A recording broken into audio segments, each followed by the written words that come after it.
అందరికీ నమస్కారం. సభకు రాని ఎమ్మెల్యేలకు సంచలనమైన ప్రతిపాదనలు ఇవ్వటం జరిగింది స్పీకర్ గారు. అయితే ఇప్పుడు వాటిని అమలులోకి తీసుకురావాలి అన్నట్లు కూడా వ్యాఖ్యానించడం జరిగింది. వాటి గురించి ఒకసారి వివరణ తీసుకునే ప్రయత్నం చేద్దాం. ప్రస్తుతం మనతో స్టూడియోలో జర్నలిస్ట్ జగదేవ్ ఉన్నారు. వెల్కమ్ చెప్దాం. Hello sir. హాయ్ సార్, ఇది పాసిబుల్ అవుతుందంట?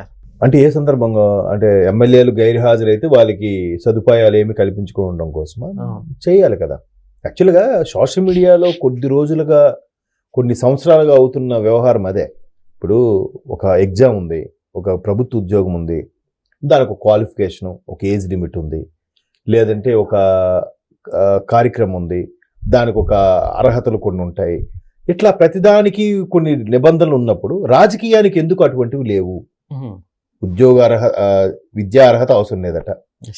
తరువాత వాడికి ఇద్దరు పిల్లాలా ముగ్గురు పిల్లాలా సంబంధం లేదంట.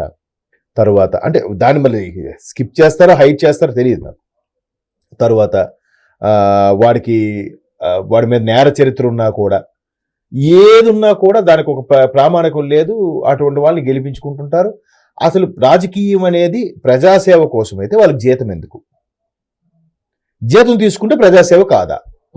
మళ్ళీ సరే కదా, ఆడు ఒకసారి నెగ్గితే తరతరాలుగా వాళ్ళకు అందరికీ పెన్షన్ అంట, ఫ్లైట్లలోను ట్రైన్లోను వాళ్ళకి ఫ్రీ అంట, కన్స్ట్రక్షన్ అంట, రిజర్వేషన్లు అంట. ఎందుకు ఇన్ని? ఎంతమంది ఇప్పుడు ఈ టాపిక్ ఎందుకు వచ్చిందంటే, అఖిల భారత సభాపతుల ఏదైతే సభ నడుస్తోందో లక్నోలో, ఎక్కడది ఉత్తరప్రదేశ్ లక్నోకి సంబంధించి, ఇది నిజంగా అక్కడ ఆ సందర్భంగా ఆంధ్రప్రదేశ్ స్పీకర్ గారు శ్రీ అయ్యన్ పాత్రుడు గారు ఆ సభకి, అఖిల భారత సభాపతులు అంటే స్పీకర్, సభా అధ్యక్షుడు, సభాపతి ఇది కదా, స్పీకర్ కదా. స్పీకర్లు అందరూ అన్ని రాష్ట్రాల స్పీకర్లు మాట్లాడినప్పుడు ఆ సభలో ఈయన ప్రస్తావించిన మాట ఇది. ఇప్పుడు ఒక ఉద్యోగి రాలేదనుకోండి ఉద్యోగానికి, వాడికి ఏం చేస్తారు? Maximum sick leave, casual leave ఏది ఇస్తారు, ఎక్కువ రోజులు అయితే సిక్ లీవ్ ఇస్తారు. అప్పటికి ఒక నెల రోజులు రాలేదనుకోండి, వాడిని ఏం చేస్తారు? కన్సిడర్ చేయరు. నో వర్క్ నో పే కింద ఉంచుతారు. హార్డ్లీ ఒక 2 months 3 months వెయిట్ చేస్తారు. తర్వాత రెస్టిఫికేట్, వాడికి ఏదో కాషన్ ఇవ్వడము, మీరు రాకపోతే మిమ్మల్ని విధుల నుంచి తొలగించబడుతుంది, లేదా మిమ్మల్ని సస్పెండ్ చేస్తున్నా, ఏదో ఒకటి చెప్తారు కదా. మరి ఇక్కడ ఎవరు రాకపోయినా, నెగ్గినవాడు సభకి హాజరు కాకపోయినా, ప్రజా సమస్యలపై చర్చించకపోయినా వాడికి వచ్చి జీతం తీసుకెళ్ళిపోవడం ఏంటి? అది కూడా ఈ మహానుభావుడు ఎవరు, కేసీఆర్ గారు తెలంగాణ ప్రకటించిన తర్వాత జీతాలు ఒక్కసారి పెంచేశాడు. ఒక్కొక్కరికి 2 లక్షలు అంట ఎమ్మెల్యేకి. ఒకప్పుడు అంత ఉండేది కాదు. నా చిన్నతనంలో చాలా మంది అనుకుంటారు 5,000 అంత ఉండేదంట.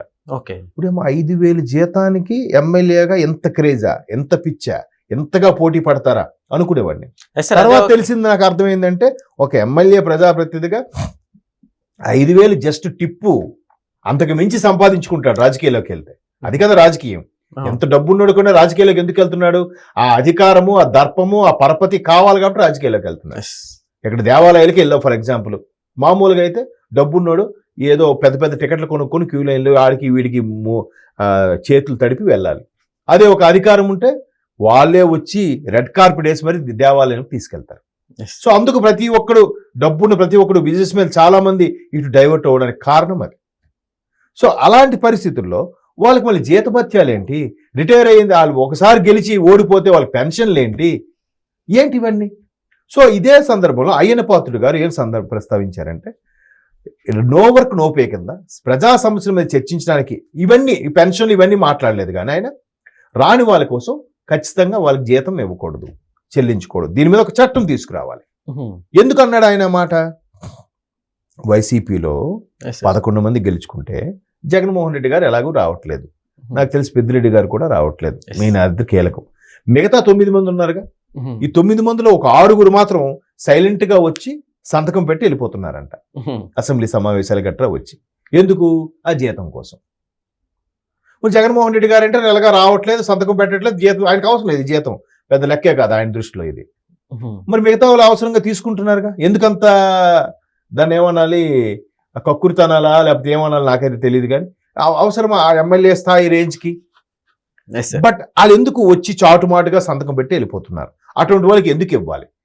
సభకు హాజరవ్వకుండా అసెంబ్లీకి వచ్చి సంతకం పెట్టి, ఇప్పుడు ఎవరు ఉన్నారండి, మీరు వచ్చారు, బయట రిజిస్టర్ ఉంటుంది, బయోమెట్రిక్ వేసి రిజిస్టర్ సంతకం అటుండే వెళ్ళిపోయారు అనుకోండి, ఎక్కడ జకీర్ ఎక్కడ అంటే ఏడి సెక్యూరిటీ పనిచేసే కదా జీతం తీసుకోవాలి. Yes. అలాగే బయట నుంచి బయటకు వెళ్ళిపోయే వాళ్ళకి మీ యాజమాన్యం మీకు జీతం ఇస్తుందా? సార్ బేసిక్ గా ఇప్పుడు అంటే గవర్నమెంట్ ఏవైతే ఉంటాయో సో కాలేజెస్ కావచ్చు, హాస్పిటల్స్ కావచ్చు, వీళ్ళందరికీ ఆ డే వెళ్తేనే అక్కడ వాళ్ళకి శాలరీ అనేది పడటం జరుగుతుంది కదా. బట్ ఇక్కడ ఎమ్మెల్యేలకు మాత్రం ఎందుకు ఇలా అదే ఎక్స్క్యూజ్ ప్రశ్న చేయడం ఇప్పుడు జరుగుతుంది? బీహార్లో యోగి ఆదిత్యనాథ్ గారు కొన్ని రూల్స్ పెట్టారు, చాలా బాగా పెట్టారు. ఆయన ఏంటంటే ప్రభుత్వ పాఠశాలలో చదువుకున్న వాళ్ళకే ప్రభుత్వ ఉద్యోగం. బాగుంది కదా. ఎస్, అవును. ప్రభుత్వ ఉద్యోగులందరూ వాళ్ళ పిల్లల్ని ప్రభుత్వ పాఠశాలలో చదవాలని చెప్పట్లే. ఇది చెప్తే అందరికీ కోపాలు వచ్చేస్తాయి. ఎందుకు? మాకు అప్పుడంటే మాకు పరిస్థితి బాగాలేదు, మేము సిటీలో ఉంటాం, ఆడెక్కడో రూరల్ ఏరియాలో పనిచేస్తుంటాడు, ఇక్కడ నుంచి అప్ అండ్ డౌన్ చేస్తుంటాడు. అక్కడ యాక్చువల్గా గవర్నమెంట్ రూల్ ప్రకారం అయితే ఆ ఊర్లోనే దాని దగ్గర దరిదాపుల్లోనే స్టే చేయాలంట ప్రభుత్వ ఉద్యోగి. అలా చేయరు. రూరల్ ఏరియాలో పిల్లలు ఎడ్యుకేషన్ ప్రాబ్లం అవుతుందని ఇక్కడ ఉంటాడు, ఇక్కడ నుంచి అప్ అండ్ డౌన్ చేస్తుంటాడు. దానికి పెద్ద బిల్డప్ పెట్టదు సార్, రోజు ఇన్ని కిలోమీటర్లు అప్ అండ్ డౌన్ చేస్తున్నాడు, చాలా ఇబ్బంది అవుతుందండి. నీకు ఎవడు తిరగమన్నాడు? అక్కడ లోకల్ ఇల్లు తీసుకుని ఉండు. వీళ్ళకి ఇన్కమ్ ఏమో అంటే గవర్నమెంట్ నుంచి రావాలి. ఎగ్జాక్ట్లీ. బట్ అందరికీ ప్రభుత్వ ఉద్యోగం కావాలి కానీ ప్రభుత్వ హాస్పిటల్స్ వద్దు, ప్రభుత్వ పాఠశాలలు వద్దు ఎవరికి కూడా. అంటే ఎస్పెషల్లీ ప్రైవేట్ వాళ్ళకి అనే హక్కు లేదు. నేను ప్రైవేట్ వాడిని, నా ఇష్టం, నేను బయట చదివించుకుంటాను. నువ్వు గవర్నమెంట్ వాడు కదా, గవర్నమెంట్ చదువు తీసుకుని గవర్నమెంట్ లో చెయ్యి. అవును, చేయరే. అందుకే యోగి ఆదిత్యనాథ్ గారు ఏం చేశారు? ప్రభుత్వ పాఠశాలలో చదువుకున్న వాళ్ళే ప్రభుత్వ ఉద్యోగి అర్హుడని పెట్టాడు. ఇప్పుడు మొన్న జగన్మోహన్ రెడ్డి గారు అమ్మ ఒడి పథకం ఇది పెట్టారు. అది నిజంగా ప్రభుత్వ పాఠశాలలో డెవలప్ చేయాలని ఉద్దేశం ఉన్న వ్యక్తి అయితే నిజంగా ముందు బైఫరికేట్ చేయక ముందే నాడు నేడు చేయాల్సింది. బైఫరికేట్ చేసిన తర్వాత నాడు నేడు ఎందుకు చేయాలి? లేదా నాడు నేడు చేసాక బైఫరికేట్ ఎందుకు చేయాలి? 1-2 తరగతుల వరకట ఒక 10 గదులు ఉన్న పాఠశాలట, 2 తరగతులు 10 గదులు అవసరమా? మళ్ళీ 3వ తరగతి నుంచి 10th క్లాస్ వరకు ఒకటే స్కూల్ అట. ఇది ఇంటర్నేషనల్ స్టాండర్డ్స్ ఇంగ్లీష్ మీడియం అని చెప్పి బిల్డప్ ఇచ్చారు. ఇదే జగనన్న ప్రభుత్వం ఇంగ్లీష్ మీడియం తెచ్చింది. అప్పటికి దాని మీద కూడా మెచ్చుకునే మూర్ఖులు కొంతమంది ఉన్నారు, పేర్లు అనవసరం. మరి ముందే ఆ బిల్డింగ్లు మాడిఫై చేసి చేయొచ్చు కదా. సరే చేశారు. గవర్నమెంట్ పాఠశాలలు బాగా డెవలప్ చేశాడు, జగనన్న ఇంగ్లీష్ తెచ్చాడు అన్నారు. మరి అమ్మ ఒడి అనేది కేవలం ప్రభుత్వ పాఠశాలలో చదివిన వాడికే ఇవ్వచ్చు కదా, అందరికి ఇచ్చారు ఎందుకు? అంటే ప్రభుత్వ పాఠశాలలో ఆ బిల్డింగ్లు కట్టి ఆ కాంట్రాక్ట్ డబ్బులు కూడా నోట్లో వేసేసుకొని ఇక్కడ అందరికి ఇచ్చేస్తే అందరూ బాబు నేను ఒక్కనే తినట్లేదు ఆయన, నీకు నీకు నీకు పంచుతున్నాను, నువ్వు నాకు ఓటు వేయాల్సిందే, ఎందుకంటే నువ్వు డబ్బులు నువ్వు తిన్నావు. అదే ఆయన కాన్సెప్ట్. ఏమైంది? అందరూ అన్న ఇచ్చావు డబ్బులు, చక్కగా తీసుకున్నారు, 20% గట్టిగా గుద్దేశారు, 11 ఓట్లకి పరిమితమయ్యారు. ఆలోచిస్తారు, వాళ్ళకి ఆలోచన ఇది ఉంది. మనం ఇచ్చిందే, మన పథకాలే, నా బొమ్మ పెడితే కుక్కైనా గెలిచేస్తుంది అనుకోవడం మూర్ఖత్వం. సో ఇట్లాంటివన్నీ మెల్లమెల్లగా ఇంప్లిమెంట్ చేస్తే ప్రభుత్వ ఉద్యోగం కావాలన్నాడు ప్రభుత్వ పాఠశాలలోనే చదవాలి. కనీసం ఒక 4 ఏళ్ళు స్థానికత ఉండాలని ఎలాగైతే కాన్సెప్ట్ ఉందో కనీసం 4 ఏళ్ళనే ప్రభుత్వ పాఠశాలలో చదవాలని పెట్టండి. ఎవరికో ఈ పథకాలన్నీ కూడా ప్రభుత్వ ఉద్యోగులను ప్రభుత్వ పాఠశాలలో చదివిన పిల్లలకే ఇవ్వండి. అమ్మ ఒడి కానీ, నాన్న ఒడి కానీ, అమ్మ బడి కానీ, నాన్న బడి కానీ, తల్లికి దీవెని కానీ, ఏదైనా వాట్ ఎవర్ ఇట్ మేబీ. ఎందుకు అవ్వదు? సో ఇలాంటి నిర్ణయాలు తీసుకోవాలంటే యోగి ఆదిత్యనాథ్ గారు డెసిషన్ తీసుకోగలరు. ఇక్కడ ఎందుకు తీసుకోలేకపోతున్నారంటే ఇంకా గుడ్డిగా ఫాలో అయ్యే గొర్రెలు ఉన్నాయి కాబట్టి నిర్ణయం తీసుకోలేకపోతున్నారు. తప్పదు, ప్రభుత్వాన్ని కాపాడుకోవాలి. ఇప్పుడు పొరపాటున ఏవైనా తేడా వస్తే మళ్ళీ పాత జగన్మోహన్ రెడ్డి లాంటి ముఖ్యమంత్రి గారు మళ్ళీ వస్తే రాష్ట్రం పరిస్థితి ఏమవుతుంది? అందుకు జాగ్రత్తగా హ్యాండిల్ చేస్తూ ఆచితూచి వేస్తున్నారు. ఆ డబ్బులు తీసుకునే పరిస్థితి లేకుండా వాళ్ళు సొంతంగా సంపాదించుకునే స్థాయిని కల్పిస్తున్నారు, తీసుకొస్తున్నారు. కాబట్టి అయ్యన్న పాత్రుడు గారు చేసిన వ్యాఖ్యల్లో తప్పు లేదు. దీనికి యోగి ఆదిత్యనాథ్ గారి వ్యాఖ్యల్ని మనం సరిపోల్చి చూసుకుంటే కరెక్టే అనిపిస్తుంది. ఎస్ సార్, ఇలాంటి రూల్స్ ఇంకా రావాలి, గట్టిగా అవి అమలులోకి రావాలని అయితే కోరుకుందాం. ఎందుకంటే రాజకీయం అనేది సేవ కదా, నీకు ఎందుకయ్యా మళ్ళీ నీ బయట బోల్డ్ వస్తే కాంట్రాక్ట్లు గేంట్రాక్ట్లు అన్ని కూడా మళ్ళీ ఇవేంటివి? Okay sir, thank you.